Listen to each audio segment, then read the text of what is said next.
look at Drake. Drake and the rest of those men went and screwed that whore over there in France somewhere, and she was a known prostitute. Lil Wayne and everybody screwed her, but when she came up pregnant, all of them ran around. Oh, it ain't mine. Don't say this. I got a girlfriend. Don't do this. But guess what? Drake got caught up because he didn't use protection either. Okay, so I don't just think it's just the black women. Everything's black is wrong.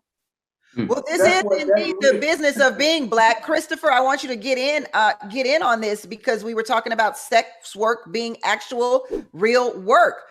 You say it's prostitution. Does it really matter what we call it? We all know what it is. Yeah, it definitely matters what we call it, because words have meanings, and we utilize words to convey points. And the very reason why this whole title of sex work has been contrived is to once again invest this practice with dignity that it doesn't deserve, and also to legitimize something that I made mention of has just been anciently known to be a corrupt practice. And as Vanessa made mention of earlier, this is by no means to speak down on individuals that are engaging in prostitution at this time, because the great majority, the overwhelming majority of individuals that are engaged in prostitution have been either forced into it, coerced into it, or they find themselves engaging in it because of desperation. We don't want ourselves engaging in practices via desperation.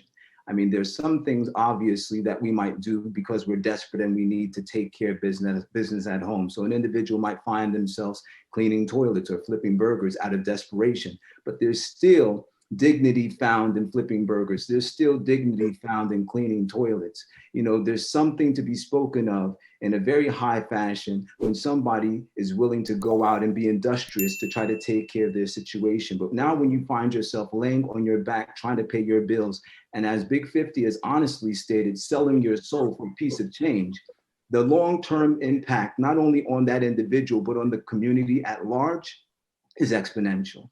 And so that's why, as Black people, if we want to address it from that position, people that are trying to pull themselves up, why would we continue to drag ourselves down by actually making an allowance for this type of practice to be acceptable within society? It's nonsensical. I'm interested in the word dignity that you continue to talk about. You don't want to put dignity to the actual industry. And we're going to talk about that when we return, because I think Big 50 had a point with some people she mentioned in terms of prostitution. So let's talk about that when we return to Business of Being Black with Tammi Mack on Foxsoul. We'll be right back. Don't go anywhere.